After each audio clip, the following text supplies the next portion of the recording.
하나님 말씀입니다. 마태복음 21장 1절에서 11절 말씀 교독하겠습니다.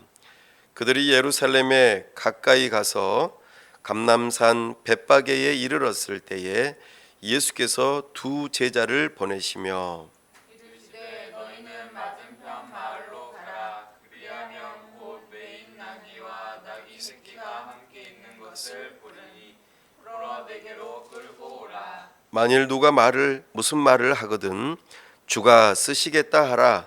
그리하면 즉시 보내리라 하시니 이는 선지자를 통하여 하신 말씀을 이루려 하심이라. 일렀으되 시온 딸에게 이르기를 내 왕이 내게 임하나니 그는 겸손하여 나귀 곧 멍에 매는 짐승의 새끼를 탔도다 하라 하였느니라.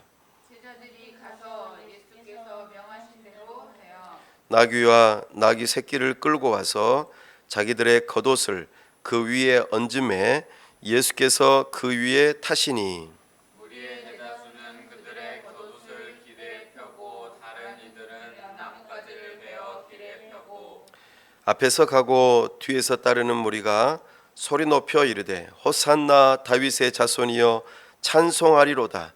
주의 이름으로 오시는 이여 가장 높은 곳에서 호산나 하더라. 예수께서 예루살렘에 들어가시니 온 성이 소동하여 이르되 이는 누구냐 하거늘 무리가 이르되 갈릴리 나사렛에서 나온 선지자 예수라 하니라. 아멘. 다 함께 기도하겠습니다. 하나님 아버지, 은혜와 사랑을 감사합니다. 복되고 거룩한 주일 하나님 앞에 나와왔습니다. 우리가 부활 주일을 생각하며 오늘은 종려 주일로 함께 지키려고 합니다. 만왕의 왕이신 예수님께서 이 땅에 오셔서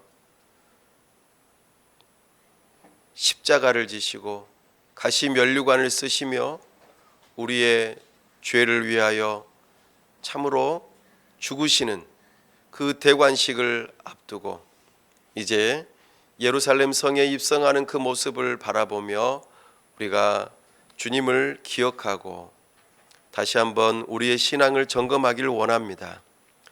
우리와 함께하여 주옵소서. 말씀하여 주옵소서. 주님의 영광을 보게 하여 주시옵소서.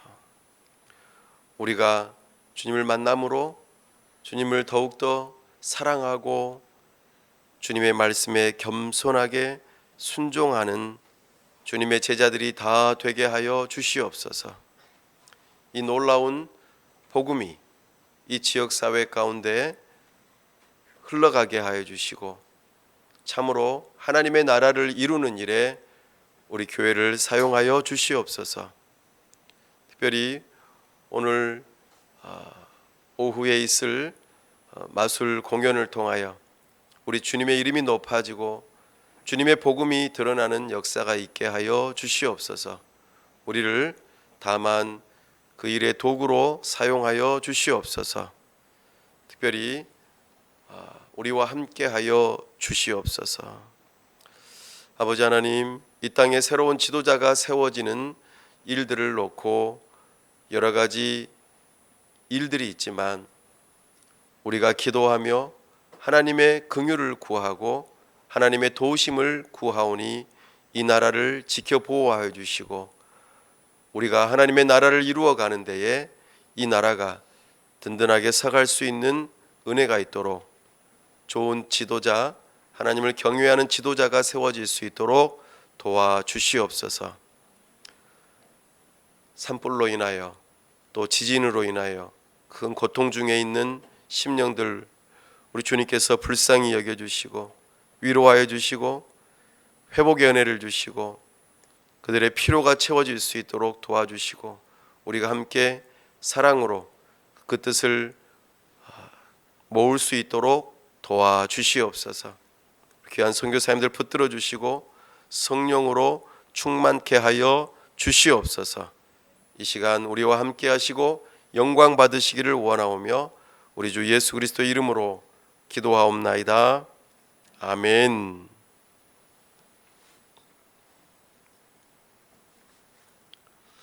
오늘은 종려주일로 겸손하신 왕을 맞이하라 라는 제목으로 주의 말씀을 선포합니다.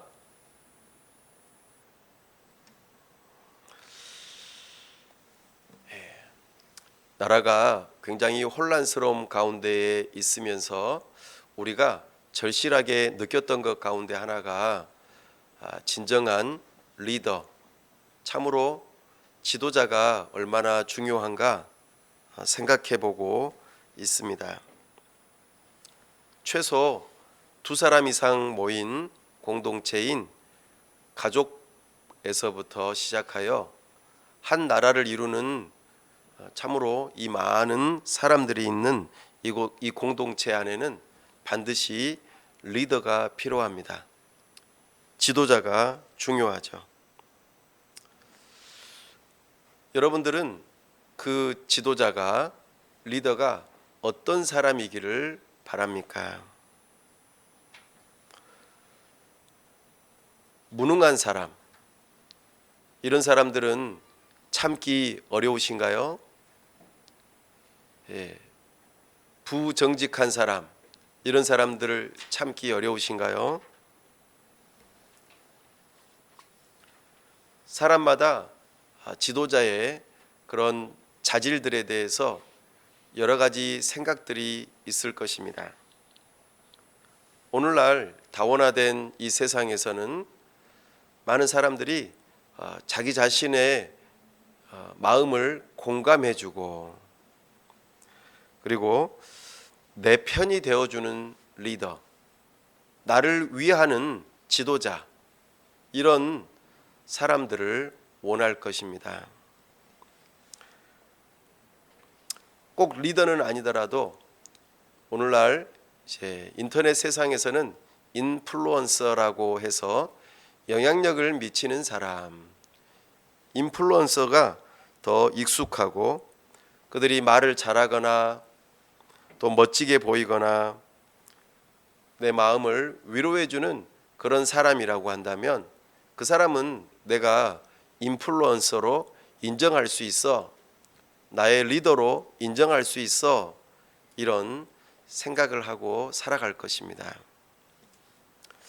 그런데요, 오늘 제가 소개하고자 하는 그 리더, 지도자, 왕은 참으로 좀 다른 모습의 지도자이고 리더입니다. 성공을 가져다 주거나 문제를 해결해 주는 그 정도의 리더가 아닙니다. 뛰어난 지식을 가르쳐 주거나 또는 멋진 모습으로 우리에게 등장하는 리더가 아닙니다. 전혀 예상치 못한 방식으로 우리에게 다가옵니다. 그러나 그분은 진실되고 우리의 가장 큰 문제인 죄의 문제, 이것으로부터 우리를 구원하시는 놀라운 분, 바로 예수 그리스도를 소개하고자 합니다. 우리가 원하는 방식, 바라는 방식, 기뻐하는 방식이 아닌 전혀 다른 모습으로 찾아오지만 그분이 우리의 진정한 리더요 왕이시라는 모습, 그분이 오늘 우리에게 찾아오실 때에 여러분들은 기쁘게 맞아들이고 왕으로서, 진정한 리더로서 받아들이실 수 있기를 바랍니다. 오늘 우리가 읽었던 본문 21장에 앞선 20장에서 어떤 일이 있었는지 먼저 잠시 살펴보겠습니다. 마태복음 20장에서 예수님께서 내가 십자가에서 죽고 사흘 만에 부활할 것이다 라고 세 번째로 말씀을 하시는 장면이 먼저 나옵니다. 예수님께서 세 번씩이나 내가 예루살렘에 가서 십자가에 못 박혀 죽고 그리고 사흘 만에 부활할 것이라는 예고를 하였지만 제자들은 그 말이 무슨 뜻인지 잘 이해하지 못했고 또 받아들이기도 어려웠습니다. 그래서 그냥 지나가는 말씀으로 하시나 보다 그 정도로 생각한 것이죠. 그러나 예루살렘으로 올라가는 이 길, 오늘 이제 드디어 예루살렘 가까이 오시는데, 이 예루살렘으로 가는 그 길은 고난의 길이고 사실 죽음의 길로 들어서는 시작점이라는 것이죠. 그래서 오늘 본문은 죽음으로 들어가는 바로 그 입문, 시작점인 것을 기억할 필요가 있겠습니다.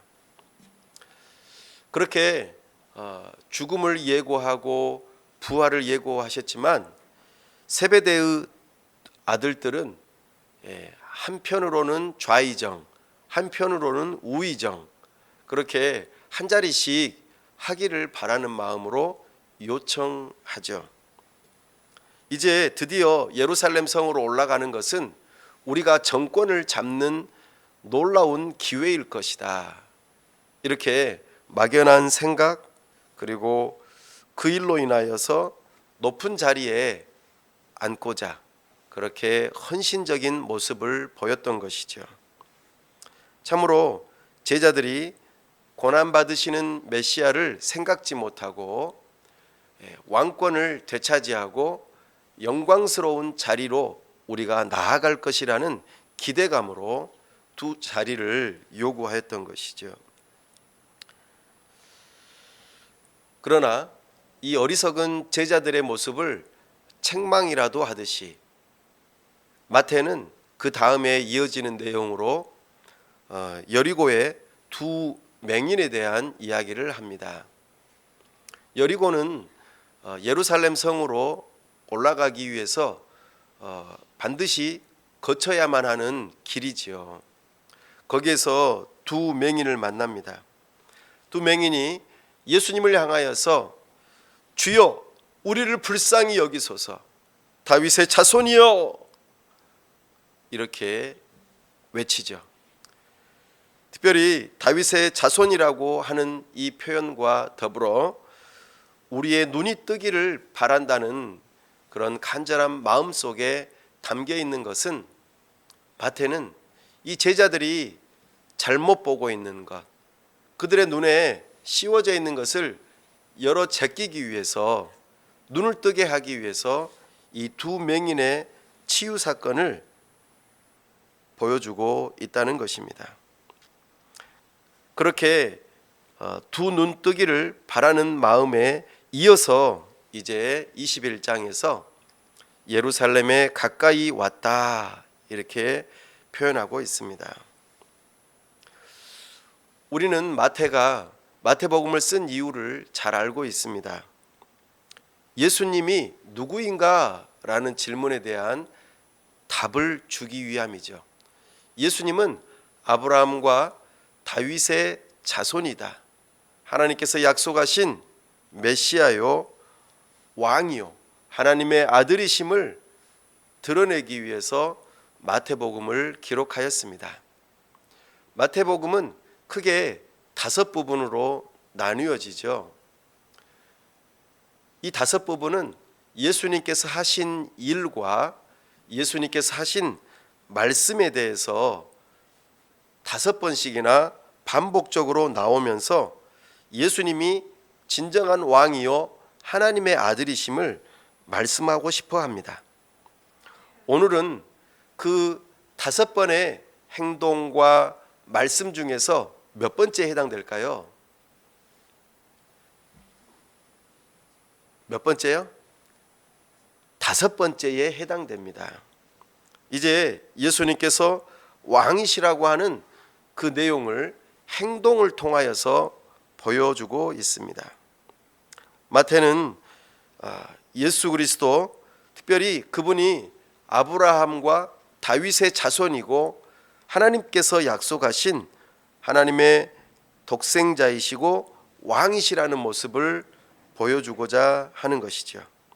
그에 대해서 예루살렘 성에 있는 사람들이 어떤 반응을 보이는지 그것을 보여주고, 그 다음에 우리로 하여금 그 예수님을 누구라고 부르고 믿게 할 것인지, 그 예수님에 대해서 어떻게 반응해야 될지를 묻고 있는 내용이 오늘 본문입니다. 예루살렘. 예루살렘은 우리가 잘 아는 것처럼 왕의 도시이죠. 다윗 왕이 있었던 도시이고 성전이 있는 도시입니다. 참으로 중요한 곳이죠. 이곳에 가서 제사할 때 하나님을 만날 수 있다는 그런 믿음을 가지고 모이는 장소입니다. 이제 이곳에 예수님께서 들어가신다는 것은 아주 중요한 의미를 갖는 것입니다. 왕으로서 입성하는 모습이죠. 그러나 예수님 당시의 시대적인 배경은 로마라고 하는 제국의 식민지로서의 역할을 하고 있는 곳이 바로 이곳입니다.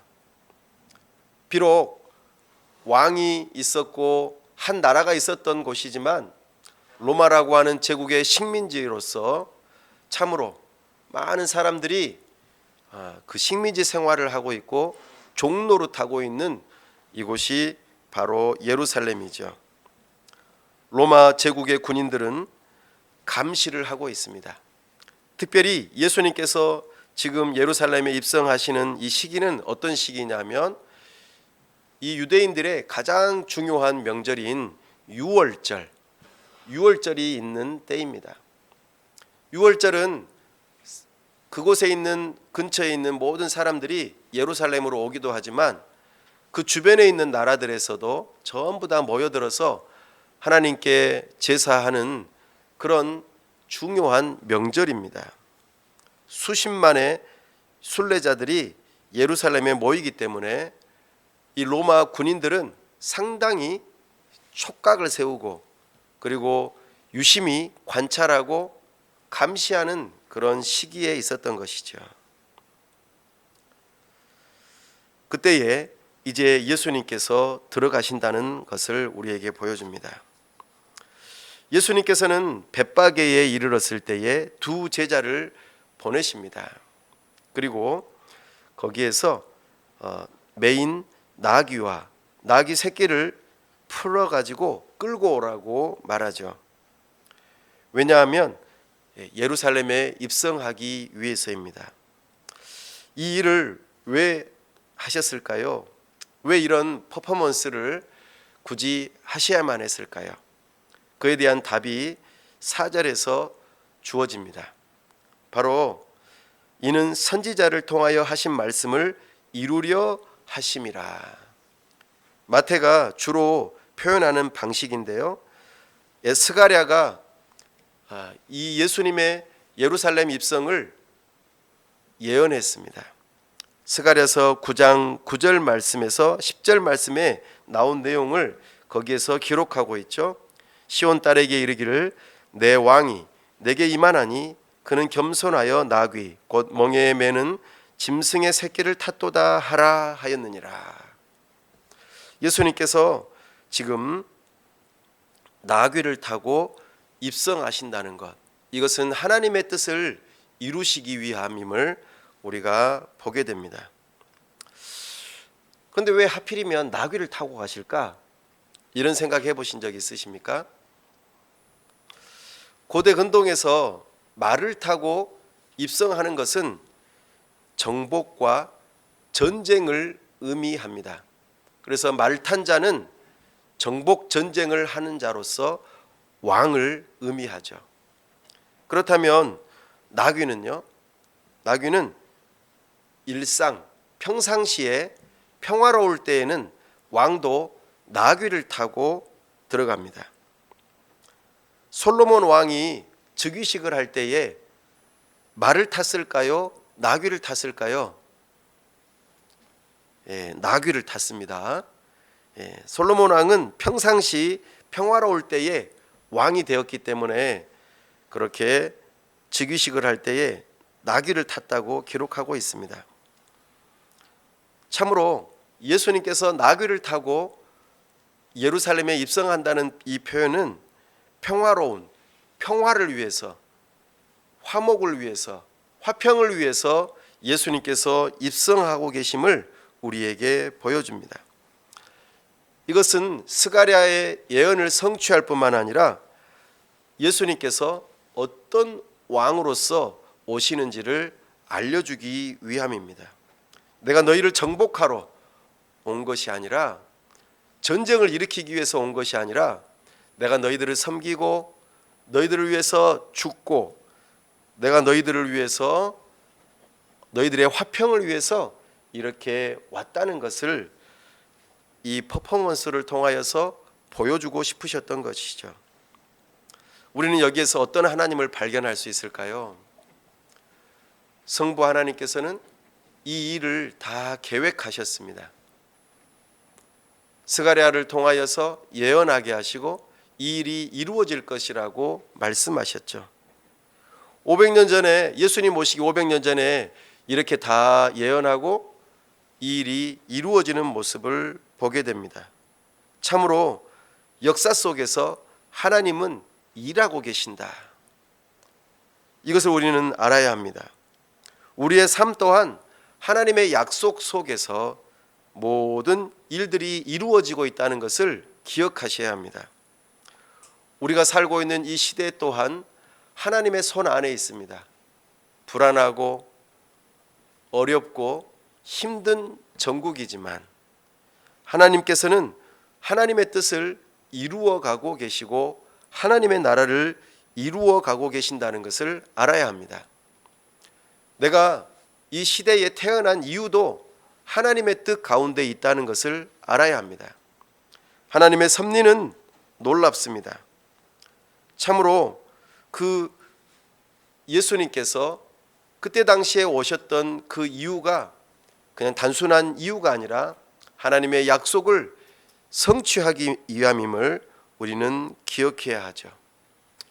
오늘날 내가 이 땅 위에서 살아가는 것 또한 동일하게 하나님의 섭리 가운데 하나님의 뜻을 이루기 위함임을 우리는 믿어야 할 것입니다.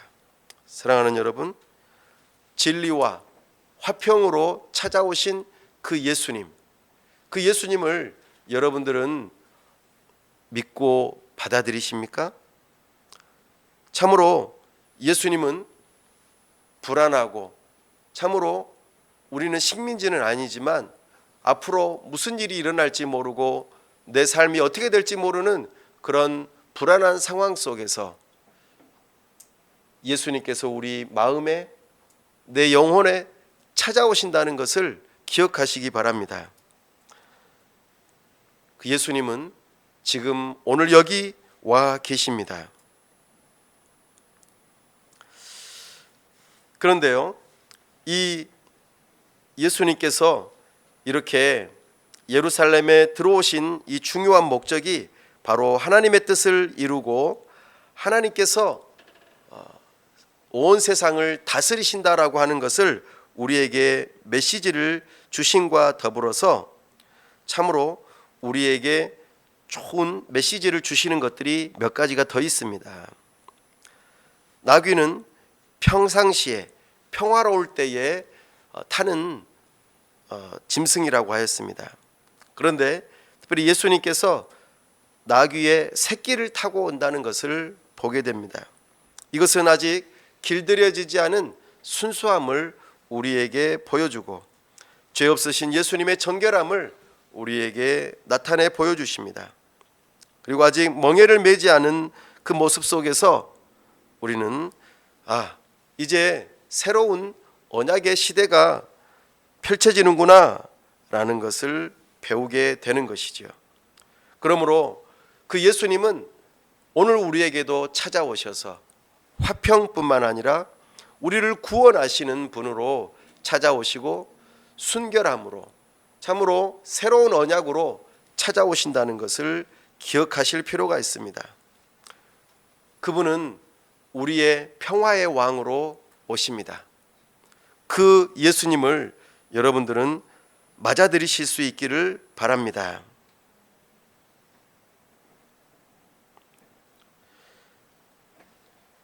그렇게 찾아오신 예수님께서 이제 제자들을 향하여서 말씀하시죠. 특별히 벳바게에서 두 제자에게 이야기하시기를 나귀 새끼를 나귀와 함께 더불어서 풀어서 끌고 오라고 하죠. 그것에 대해서 그 나귀와 나귀 새끼의 주인은 어떻게 반응을 합니까? 야, 왜 그거 가지고 갑니까? 그거 내 건데 라고 당연히 말했겠죠. 그때에 예수님께서 뭐라고 말하면은 주신다고 했죠. 주가 쓰시겠다 하라. 그러면 즉시 보내리라. 그렇습니다. 참으로 여기에서 우리에게 알려주는 또 하나의 중요한 대목이 있습니다. 화평으로 오신 그 예수님께서는 왕으로서 주님으로서 이 땅에 오신 것이지요. 그러므로 그분을 왕으로 주님으로 받아들이는 하나님의 백성, 주님의 제자들은 그분의 말씀에 어떻게 반응을 해야 할까요? 네. 두 제자가 겸손하게 순종하였던 것처럼 예수님을 따르는 자들은 겸손하게 순종해야 할 것입니다. 또한 나귀와 나귀 새끼의 주인이 즉시 보냈던 것처럼, 즉시 그냥 머뭇거리지 않고 즉시 보냈던 것처럼 우리 또한 그 왕이신 예수님을 즉시로 모셔드리고 즉시로 환영하고 즉시로 따라야 할 것입니다. 여러분은 예수님을 누구로 받아들이십니까? 예수님께서는 왕으로서 겸손하게 우리에게 다가오십니다. 그때에 우리는 겸손하게 그분을 맞아들일 준비할 필요가 있는 것입니다. 뿐만 아니라 이 나귀 새끼가 예수님께서 타시는 새끼 나귀였습니다. 예수님께서 이 나귀를 타실 때에 주목이 되셨던 분이 나귀였을까요? 아니면 예수님이셨을까요? 당연히 예수님이겠죠.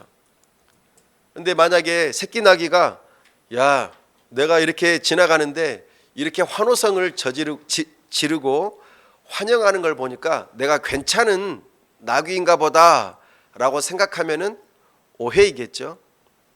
그렇습니다. 우리가 예수님을 왕으로서 주님으로서 모시고 살아갈 때에, 그리고 그 예수님을 드러내려고 할 때에 그 주인공이 내가 되어서는 안 되는 것입니다. 우리의 왕이시고 우리의 주인공이신 예수님을 드러내는 삶, 그것이 진정한 새끼 나귀의 역할일 것입니다. 오늘 내가 하는 말, 행동을 통하여서 예수님의 이름이 높아질 수 있기를 바랍니다. 예수님을 높이는 것이 새끼 나귀의 중요한 역할이지요. 그러므로 우리는 그 왕이신 예수님을 따를 필요가 있다는 것입니다. 사랑하는 여러분, 나니아 연대기에서 아슬란이라고 하는 아주 중요한 등장인물이 있습니다. 그는 사자의 형상을 하고 있죠. 그런데 그 아슬란이 죽으러 간다는 대목이 나옵니다. 왜냐하면 그 나니아라고 하는 세상에서 어떤 사람이 배신을 하게 되면은 반드시 죽음으로써 그 죄값을 치러야 한다는 법이 있었기 때문입니다. 나니아의 한 아이, 에드먼드라고 하는 아이가 배신을 했습니다. 그로 인하여서 에드먼드는 이제 그 법을 따라서 죽어야만 했죠. 그러나 아슬란이 나니아의 왕으로서 그 에드먼드를 대신하여서 죽겠다고 자청하였습니다. 한 소년의 잘못이 죽음을 불러왔지만 아슬란은 그 소년을 대신하여 죽겠다고 자청한 것이죠. 그래서 하얀 마녀와 그의 일당들이 아슬란을 붙들고 죽이는 그 장면이 이 나니아 연대기에서 나타납니다. 왕은 힘이 있고 용맹하고 모든 것을 할 수 있는 다스리는 왕임에도 불구하고 연약한 한 소년을 살리기 위해서, 나아가 나니아를 다시 살리기 위해서 아슬란이 희생하는 모습이 그곳에서 나타나죠. 그렇습니다. 우리 예수님은 진정한 하나님이시요 왕으로서 이 땅에 오셔서 참으로 이스라엘 백성들뿐만 아니라 온 인류의 죄를 다 짊어지시고 죄인들을 구원하시기 위하여 그렇게 왕이시지만 겸손하게 새끼 나귀를 타시고 입성하시면서 죽음의 길로 나아가고 있다는 것입니다.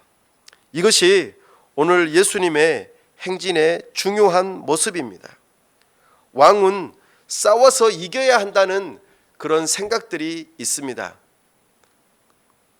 무능하지 않고 강력해야 한다라고 생각합니다.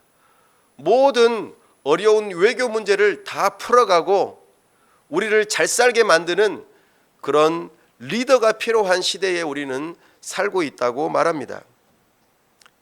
나의 말에 공감해주고 그리고 내 편이 되어주는 그런 리더 말입니다. 그러나 우리 예수님은 죽음과 사랑으로서 그 모든 죄의 문제를 해결하시고 승리하기 위해서 이 땅에 오셨다고 말씀하십니다. 세상의 방식이 아닌 당신의 죽음, 희생으로서 그렇게 우리를 구원하시는 일을 하시러 오셨다는 것이죠.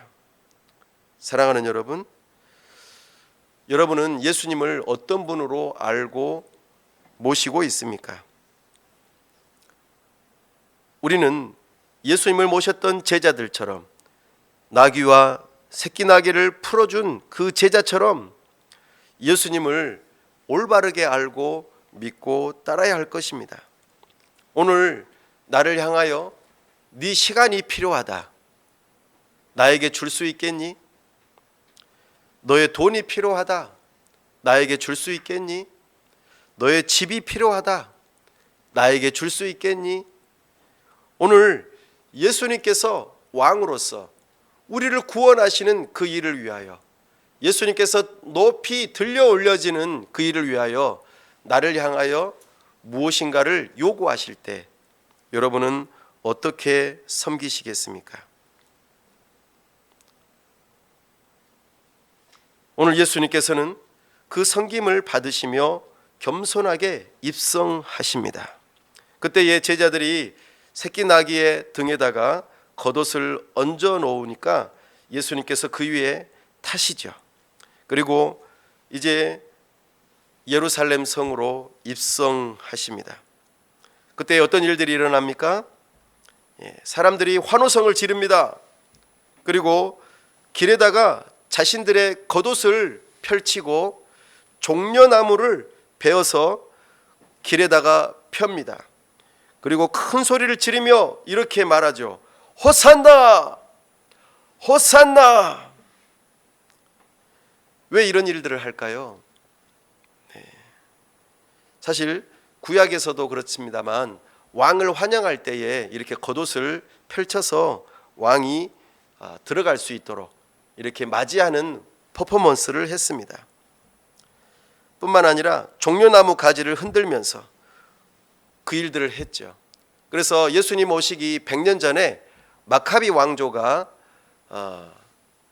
그리스로부터 이렇게 독립을 추구하고 그 일들을 실행하면서 독립을 쟁취하거든요.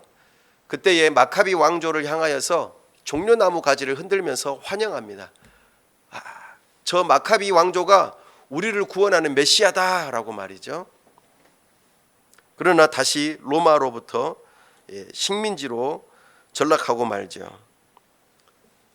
호산나, 이거는 호시아나라고 하는 하나님이여 우리를 어서 속히 구원하소서라고 하는 구약을 구약의 히브리어 말을 헬라어로 번역해서 음력해서 표현한 내용입니다. 그러니까 다시 말해서 메시아 만세! 우리를 구원하소서! 이런 의미가 담겨 있겠죠. 지금 예수님을 누구로 보고 있는 것입니까? 왕으로 보고 있고 구약에서 이루어졌던 그 내용들을 그대로 이제 실현하면서 예수님을 왕으로 모시려고 하는 그런 모습들이 있는 것이지요. 괜찮지 않습니까? 그런데 그 다음에 이것이 문제입니다. 10절 말씀 함께 읽어볼까요? 예수께서 예루살렘에 들어가시니 온 성이 소동하여 이르되 이는 누구냐 하거늘. 성이 소동했습니다. 온 성이 소동했어요. 그리고 이분이 진짜 메시아인가? 라고 하면서 이는 누구냐? 라고 물어보는 장면이 나옵니다. 입술로 그들의 행동으로 예수님을 환영했습니다. 아, 저분이 진짜인가 보다 라고 생각한 거죠. 그런데 안타깝게도 이들은 다른 마음을 가지고 있었습니다. 예수님을 향한 기대가 다른 데 있었던 것이죠. 우리를 로마의 압제로부터 구원할 정치적인 메시아, 우리의 가난한 이 가난을 경제적으로 해결해 줄 메시아, 그런 리더로 생각했던 것입니다. 병을 고쳐주죠. 먹을 것을 주죠. 그리고 강력하게 힘을 발휘하시죠. 자연을 다스리시는 엄청난 분을 바라보았을 때에 그들은 옛날에 다윗과 같은 명성으로 그가 우리를 구원할 것이라고 생각했습니다. 그러나 그 백성들의 외침과 그들의 반응이 잘못된 길로 가고 있다는 것을 보게 됩니다. 11절에 보니까 무리가 이르되 갈릴리 나사렛에서 나온 선지자 예수라 하니라. 아멘. 예수님을 왕으로서 받아들이지 않습니다. 나사렛에서 나온 선지자 예수, 이 정도로 머무르고 있다는 것입니다. 사랑하는 여러분, 우리는 예수님을 누구로 알고 모셔야 할까요? 여기 무리들은 예수님을 향하여서 왕이 입장하는 것처럼, 입성하는 것처럼 환영했지만 실제적으로 이들의 외침은 5일 만에 바뀝니다. 뭘로 바뀔까요? 호산나가 뭘로 바뀔까요? 십자가에 못 박으라! 이렇게 외침이 바뀐다는 것입니다. 자기들이 원하는 리더가 아니라는 거예요. 그리고 로마한테 잘 보이기 위해서 그와 같은 일을 하는 모습을 보게 됩니다. 사랑하는 여러분, 예수님을 많이 알고 듣고 계시지만 진정한 예수님이 누구인지를 알려면은 성령 하나님께서 여러분의 눈을 열어주셔야 합니다. 예수님을 바라보는 그 눈이 달라져야 합니다. 내 경험과 내 기대와는 다른 분이라는 것을 아셔야 합니다. 예수님은 하나님이십니다. 예수님은 왕이십니다. 나의 목적을 위해서, 나의 소원을 이루기 위해서 예수님을 이용해서는 안 됩니다. 예수님은 왕이십니다. 내가 따라야 하고 내가 순종해야 할 분이라는 것을 아셔야 합니다.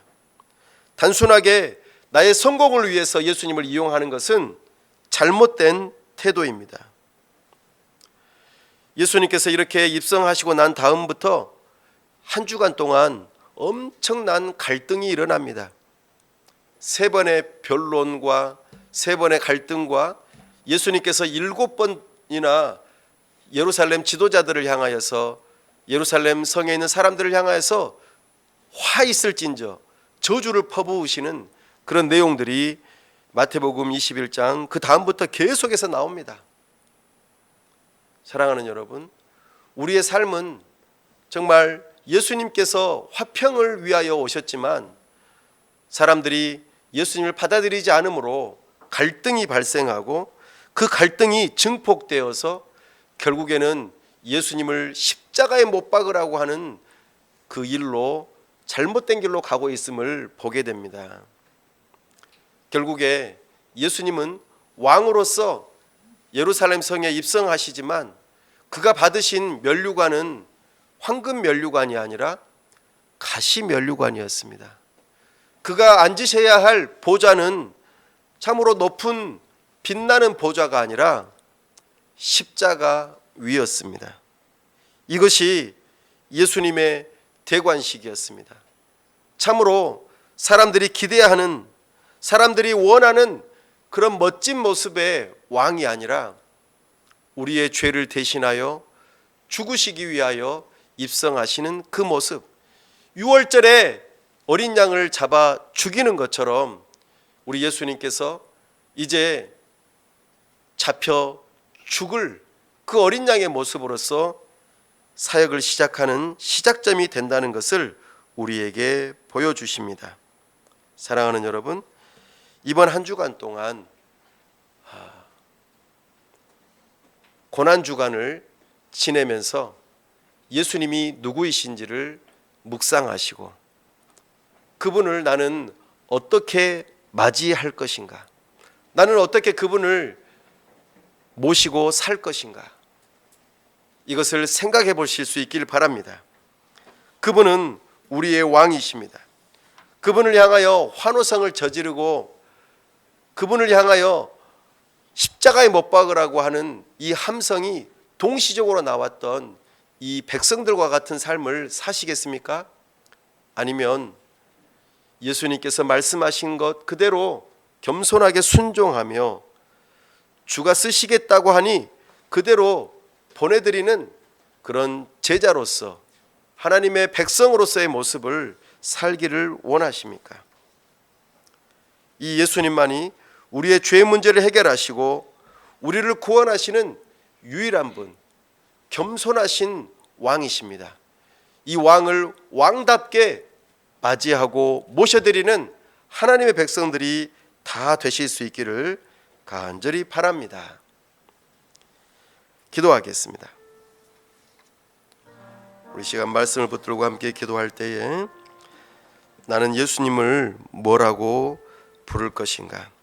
호산나 다윗의 자손, 나의 구원자, 그렇게 부르면서 동시적으로 십자가에 못 박으라고 그렇게 외치는 무리가 될 것인지, 아니면 예수님의 말씀에 겸손하게 순종하였던 제자들, 하나님의 백성들처럼 즉시로 내어놓고 순종할 것인지, 나의 구원자, 나의 왕, 나의 하나님으로 맞이할 것인지를 오늘 묻습니다. 그 물음 앞에 겸손하게 대답할 수 있게 해달라고, 그리고 그분을 따를 수 있게 해달라고, 또 하나님 앞에 내가 무엇을 드려 섬길까, 이 일을 위하여 이 시간 다 같이 함께 기도하겠습니다. 아버지 하나님, 아버지 하나님, 이 시간 우리를 위하여 겸손하게 나귀 새끼를 타시고 예루살렘 성에 입성하며 진정한 평화의 왕으로 오신 예수님을 우리로 하여금 보게 하시고 그분을 향하여 겸손하게 우리 또한 순종하고 즉시로 내어드리는 제자의 삶으로 부르시는 그 부름 앞에 우리가 응답하길 원합니다. 무리처럼 예수님을 향하여 호산나 호산나 외쳤지만, 종려나무 가지를 흔들었지만 결국에는 내가 원하는 메시아가 아니라고 생각하여 십자가에 못 박으라고 외쳤던 그 어리석은 무리들과 같이 되지 않게 하여 주시옵소서. 오직 예수님만이 나의 죄를 씻으시고 하나님의 진노로부터 우리를 구원하시는 유일한 분이 예수님이라는 것을 믿는 믿음을 갖게 하여 주시옵소서.